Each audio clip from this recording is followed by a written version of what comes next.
सूत जी को नमस्कार, श्रीमद् भागवत को नमस्कार, माँ सरस्वती को नमस्कार, भगवान के नर नारायणों को नमस्कार, व्यासदेव जी को नमस्कार, सुखदेव जी को नमस्कार, नारद जी को नमस्कार, ब्रह्मा जी को नमस्कार करके श्रीमद् भागवत की चर्चा करते हैं। नारद जी ने पूछा, पिताजी, आप केवल मेरे ही नहीं सबके पिता, समस्त देवताओं से श्रेष्ठ एवं सृष्टिकर्ता हैं। आपको मेरा प्रणाम है। आप मुझे वह ज्ञान दीजिए जिससे आत्म तत्व का साक्षात्कार हो जाए। पिताजी, इस संसार का क्या लक्षण है? इसका आधार क्या है? इसका निर्माण किसने किया है? इसका प्रलय किसमें होता है? यह किसके अधीन है? और वास्तव में यह है क्या वस्तु?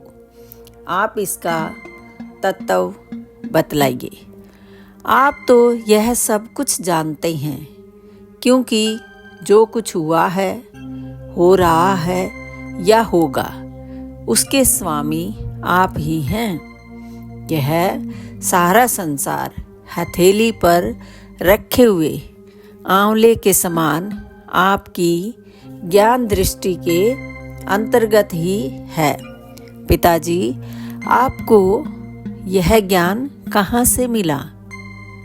आप किसके आधार पर ठहरे हुए हैं?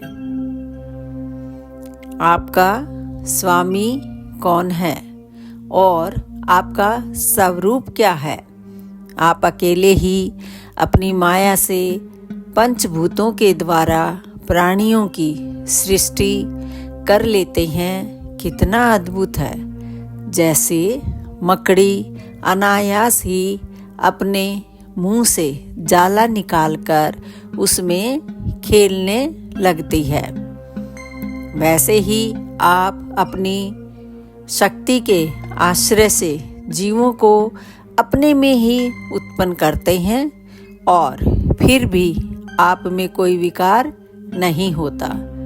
जगत में नाम, रूप और गुणों से जो कुछ जाना जाता है, उसमें मैं ऐसी कोई सत्य, असत्य, उत्तम, मध्यम या अधम वस्तु नहीं देखता जो आपके सिवा और किसी से उत्पन्न हुई हो।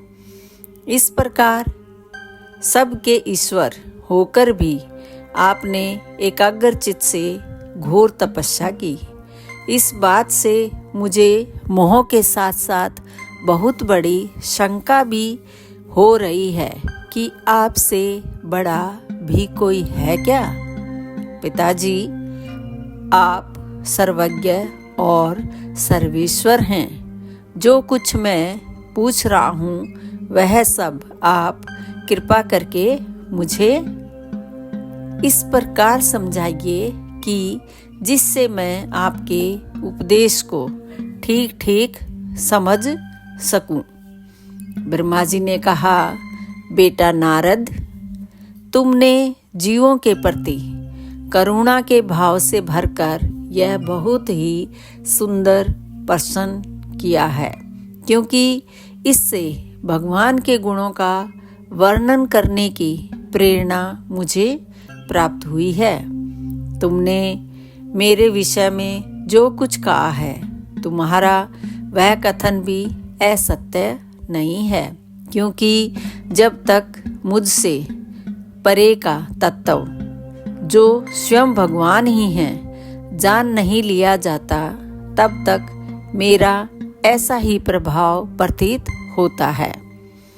जैसे सूर्य, अग्नि, चंद्रमा, ग्रह, नक्षत्र और तारे उन्हीं के प्रकाश से प्रकाशित होकर जगत में प्रकाश फैलाते हैं, वैसे ही मैं भी उन्हीं स्वयं प्रकाश भगवान के चिन्मय प्रकाश से प्रकाशित होकर संसार को प्रकाशित कर रहा हूँ। उन भगवान वासुदेव की मैं वंदना करता हूँ और ध्यान भी, जिनकी दुर्जय माया से मोहित होकर लोग मुझे जगत गुरु कहते हैं। यह माया तो उनकी आंखों के सामने ठहरती ही नहीं, झेप कर दूर से ही भाग जाती है, परंतु संसार के अज्ञानी जन उसी से मोहित होकर यह मैं हूँ, यह मेरा है, इस प्रकार बकते रहते हैं। भगवत स्वरूप नारद द्रव्य, कर्म, काल, स्वभाव और जीव वास्तव में भगवान से भिन्न दूसरी कोई भी वस्तु नहीं है।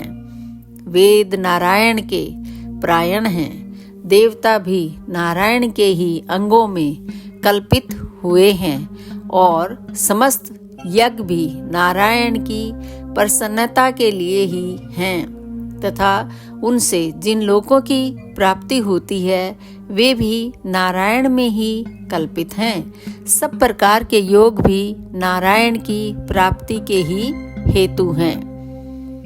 सारी तपस्याएं नारायण की ओर ही ले जाने वाली हैं। ज्ञान के द्वारा भी नारायण ही जाने जाते हैं। समस्त साध्य और साधनों का पर्यवसान भगवान नारायण में ही है। वे दृष्टा होने पर भी ईश्वर हैं, स्वामी हैं, निर्विकार होने पर भी सर्व स्वरूप हैं। उन्होंने ही मुझे बनाया है और उनकी दृष्टि से ही प्रेरित होकर मैं उनके इच्छा अनुसार सृष्टि रचना करता हूँ। भगवान माया के गुणों से रहित एवं अनंत हैं। सृष्टि, स्थिति और प्रलय के लिए रजोगुण, सत्वगुण और तमोगुण, ये तीन गुण माया के द्वारा उनमें स्वीकार किए गए हैं। ये ही तीनों गुण द्रव्य, ज्ञान और क्रिया का आश्रय लेकर मायातीत नित्य मुक्त पुरुष को ही माया में स्थित होने पर कार्य, कारण और कर्तापन के अभिमान से बांध लेते हैं। नारद इंद्रियातीत भगवान गुणों के इन तीन आवरणों से अपने स्वरूप को भली भांति ढक लेते हैं, इसलिए लोग उनको नहीं जान पाते। सारे संसार के और मेरे भी एकमात्र स्वामी वे ही हैं। मायापति भगवान ने एक से बहुत होने की इच्छा होने पर अपनी माया से अपने स्वरूप में स्वयं प्राप्त काल, कर्म और स्वभाव को स्वीकार कर लिया। भगवान की शक्ति से ही काल ने तीनों गुणों में शोभ उत्पन्न कर दिया। स्वभाव ने उन्हें रूपांतरित कर दिया और कर्म ने महतत्व को जन्म दिया। रजोगुण और सत्वगुण की वृद्धि होने पर महतत्व का जो विकार हुआ उससे ज्ञान, क्रिया और द्रव्य रूप तमः प्रधान विकार हुआ। वह अहंकार कहलाया और विकार को प्राप्त होकर तीन प्रकार का हो गया। उसके भेद हैं वैकारिक, तेजस और तामस। नारद जी वे कर्मशय ज्ञान शक्ति, क्रिया शक्ति और द्रव्य शक्ति प्रधान हैं। जब पंच महाभूतों के कारण रूप तामस अहंकार में विकार हुआ तब उससे आकाश की उत्पत्ति हुई। आकाश की तन्मात्रा और गुण शब्द हैं। इस शब्द के द्वारा ही दृष्टा और दृश्य का बोध होता है। जब आकाश में विकार हुआ तब उससे वायु की उत्पत्ति हुई। उसका गुण स्पर्श है। अपने कारण का गुण आ जाने से यह शब्द वाला भी है। इंद्रियों में स्फूर्ति, शरीर में जीवनी शक्ति, ओज और बल इसी के रूप हैं। काल, कर्म और स्वभाव से वायु में भी विकार हुआ, उससे तेज की उत्पत्ति हुई। इसका प्रधान गुण रूप है। साथ ही इसके कारण आकाश और वायु के गुण शब्द एवं स्पर्श भी इसमें हैं। तेज के विकार से जल की उत्पत्ति हुई। इसका गुण है रस। कारण तत्वों के गुण शब्द, स्पर्श और रूप भी इसमें हैं। जल के विकार से पृथ्वी की उत्पत्ति हुई। इसका गुण है गंध। कारण के गुण कार्य में आते हैं। इस न्याय से शब्द, स्पर्श, रूप और रस ये चारों गुण भी इसमें विद्यमान हैं। वैकारिक अहंकार से मन की और इंद्रियों के 10 अधिष्ठात्री देवताओं की भी उत्पत्ति हुई। उनके नाम हैं दिशा, वायु, सूर्य, वरुण, अश्वनी कुमार, अग्नि, इंद्र, विष्णु, मित्र और प्रजापति। तेजस अहंकार के विकार से श्रोत्र, त्वचा, नेत्र, जिह्वा और घ्राण ये 5 ज्ञानेंद्रियां एवं वाक, हस्त, पाद, गुदा और जननेन्द्रिय ये 5 कर्मेंद्रियां उत्पन्न हुई। साथ ही ज्ञान शक्ति रूप बुद्धि और क्रिया शक्ति रूप प्राण भी तेजस अहंकार से ही उत्पन्न हुए। श्रेष्ठ ब्रह्माविद जिस समय ये पंचभूत, इंद्रिय, मन और सत्व आदि तीनों गुण परस्पर संगठित नहीं थे, तब अपने रहने के लिए भोगों के साधन रूप शरीर की रचना नहीं कर सके। जब भगवान इन्हें अपनी शक्ति से प्रेरित किया, तब वे तत्व परस्पर एक दूसरे के साथ मिल गए और उन्होंने आपस में कार्य कारण भाव स्वीकार करके व्यष्टि समष्टि रूप पिंड और ब्रह्मांड दोनों की रचना की। वह ब्रह्मांड रूप अंडा 1 सहस्र वर्ष तक निर्जीव रूप से जल में पड़ा रहा।